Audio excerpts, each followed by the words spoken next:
I would like to invite the brainchild of this evening. I was thinking of many ways to introduce this individual, and the most simplest way that I thought of was that this individual has conquered not only the world of powerlifting but also life itself. Yesterday evening, I just had a small chit chat with him and I discovered he might be the youngest individual who looks like this in his late 50s. Ladies and gentlemen, from an entrepreneurship background with 6 businesses around the world, he serves as an executive director at the Pintus organization or the Pintus Group LLC from USA, a specialist in property guidance, in recruitment, in migration, and various other industries. He's also a premier in the tourism and travel business, the backbone of Sri Lanka.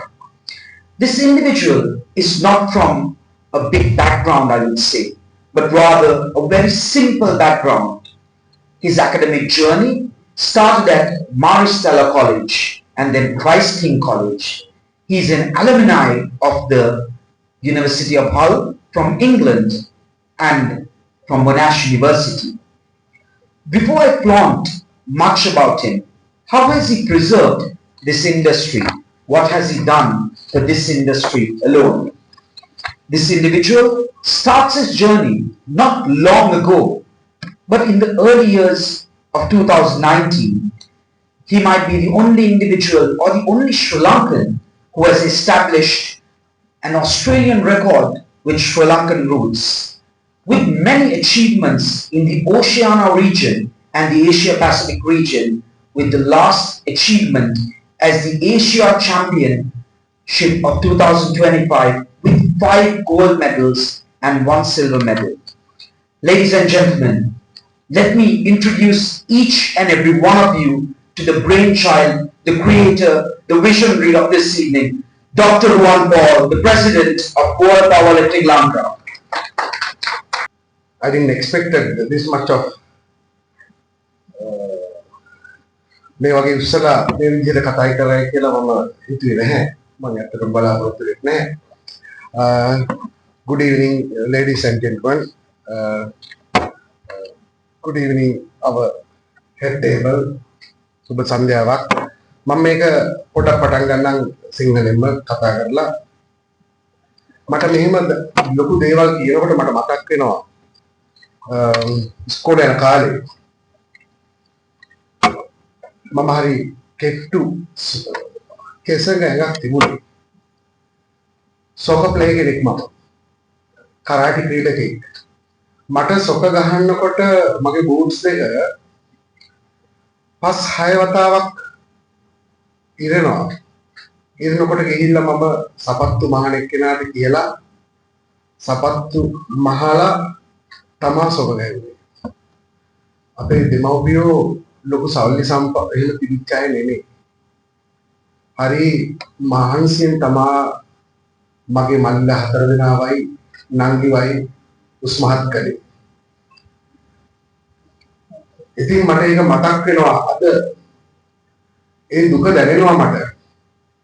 ඒ ගමේ ළමයින්ට මොනවා හරි දුන්නොත් මම එහෙම ඉඳලා ආපු මිනිස්සෙක්. මම ගොඩාක් ඇචීව් කරා ජීවිතේ. මහන්සියෙන්.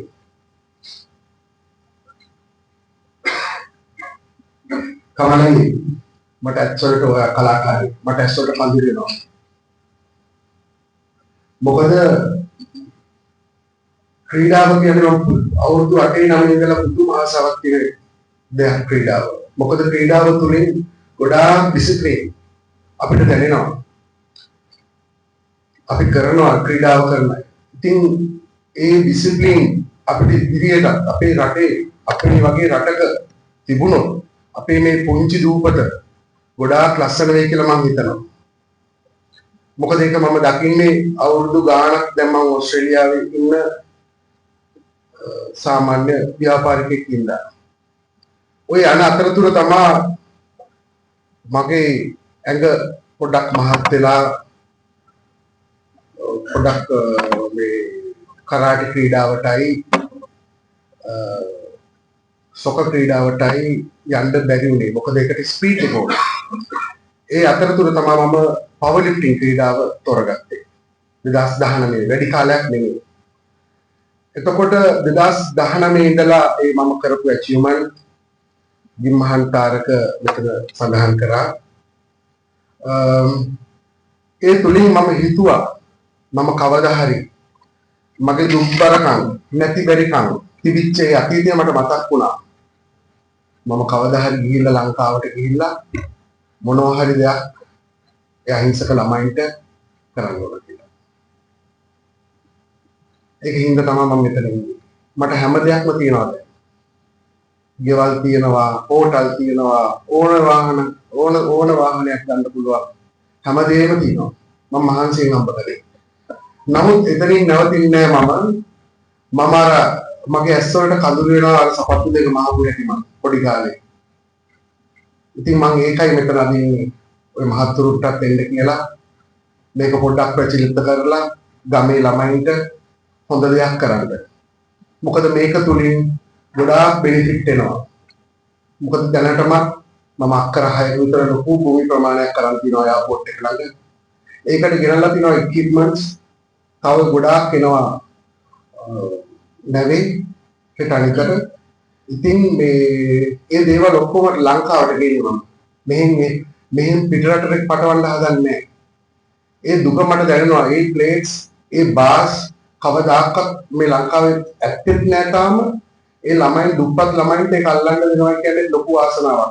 ඒවම තමයි ගිහිල්ලා ජාත්‍යන්තරව ඇමරිකාවේ තිබුණත්, එංගලන්තේ තිබුණත්, ඕස්ට්‍රේලියාවේ තිබුණත් ඒ බඩුම තමයි අල්ලන්න තියෙන්නේ. ඒකට ඒ ළමයි දන්නවා දිවේ කරකට. ඉතින් ඒකයි මම මේ අවුරුදු පුරාම වැඩි හරියක් ඉන්නේ ලංකාවේ.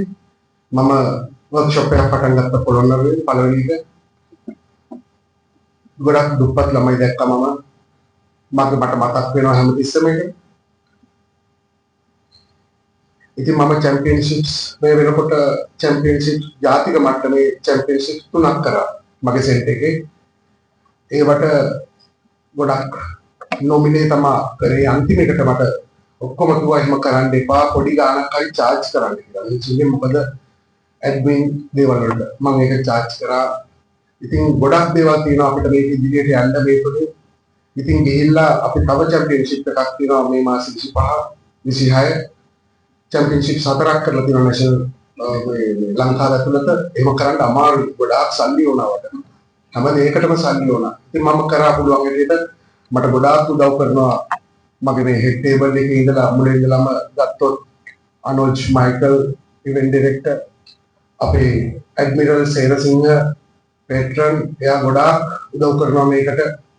ඒකම තමයි සෙක්‍රටරි කමාන්ඩර් ජයවර්ධන මගේ අවුරුදු 38ක යාළුවෙක්.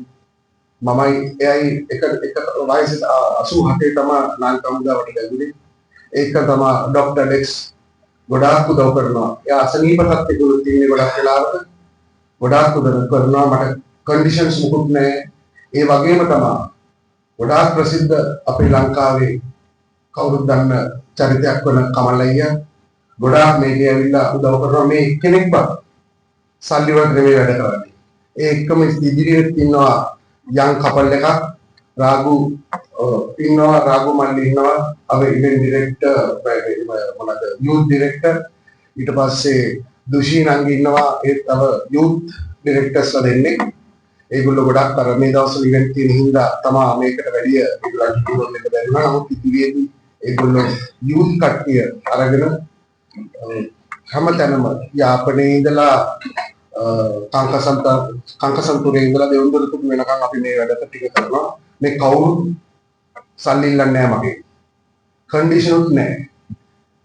පවුලක් වගේ වැඩ කරන්නේ. ඉතින් ඒක මට ලොකු හයියක් මට ලැබිච්ච. ඉතින් මම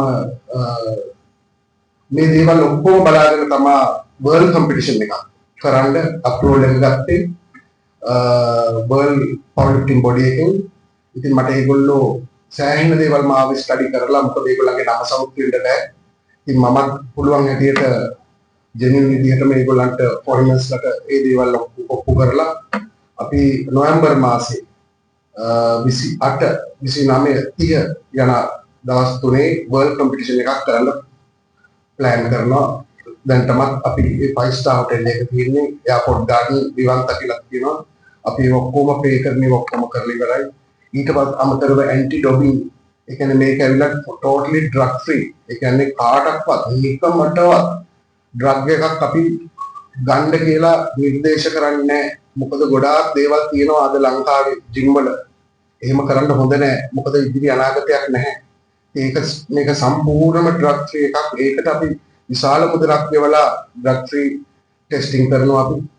ඉතින් රටවල් අපේ 36ක් සම්බන්ධ වෙලා තියෙනවා. නමුත් 36න් දැනට රටවල් 15ක් එනවා කියලා ඒගොල්ලෝ කන්ෆර්ම් කරලා තියෙනවා. ඉතින් රටවල් 15න් අඩුම ගානේ ඒ කියන්නේ 300කට අධික ප්‍රමාණයක් ක්‍රීඩකයෝ ලංකාවට එනවා. ඒකත් ලොකු දෙයක් අපේ ටුරිසම් වලට. මම පොඩියට සපත්තු මහලා ෆුට්බෝල් ගහලා පටන් ගත්තු මම අද වර්ල්ඩ් කම්පිටිෂන් එකක් දක්වා යන්න මට විශ්වෙන් සපෝට් එක ලැබිලා තියෙනවා. ඒ වගේම මම ආශ්‍රය කරන හොඳ මගේ පවුලක් වගේ ඉන්න කට්ටිය මට ගොඩක් මම මෙහි නැතත් මට උදව් කරනවා. ඉතින් මම ওই මහත්තුරුන්ගෙන් ඉල්ලන්නේ පුළුවන් විදිහට මට උදව් කරන්න.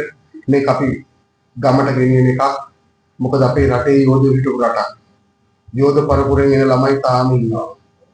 මේ බරඋස්සන ක්‍රීඩාව කියන්නේ යෝධයන්ගේ ක්‍රීඩාව. ඉතින් ඒක තමයි සමහර ගොඩක් කට්ටිය ඉන්නවා මේකේ ගොඩාක් දේවල් සඳහන් කරන්නේ නැහැ ඇත්ත. ඉතින් ඒකින්ද තමයි මේ වර්ල්ඩ් කම්පිටිෂන් එකක් පටන් ගන්න. එතකොට ඔයාලට ඇත්තටම දකින්න පුළුවන් කවුද යෝධයෝ පිටරටවල වල ඉන්න. නැත්තම් හිතන් වෙන දෙයක් ලංකාවට මවාගෙන ළමයිට chance එකක් දෙන්න නැති තත්ත්වෙත් තියෙනවා අපි දන්නවා. ඉතින් ඒක එහෙම නැතුව මුළු එක හා සමානව හැම ළමයෙකුටම මේක දීප ව්‍යාප්තව කරගෙන ගිහිල්ලා ඒගොල්ලන්ගේ ප්‍රොෆයිල් සර්වමේවා වැඩි වෙන විදිහට ජාත්‍යන්තරයට ගිහිල්ලා ජයගෙන ලංකාවට කීර්තියක් ගෙනල්ලා ලංකාවට ටුවරිස්ට්ලා ඇවිල්ලා ඒගොල්ලෝ එකතු වෙලා මේක ඉදිරියේදී කරයි කියලා මම බලාපොරොත්තු වෙනවා. ඔබ සැමට සුබ සන්ධ්‍යාවක්.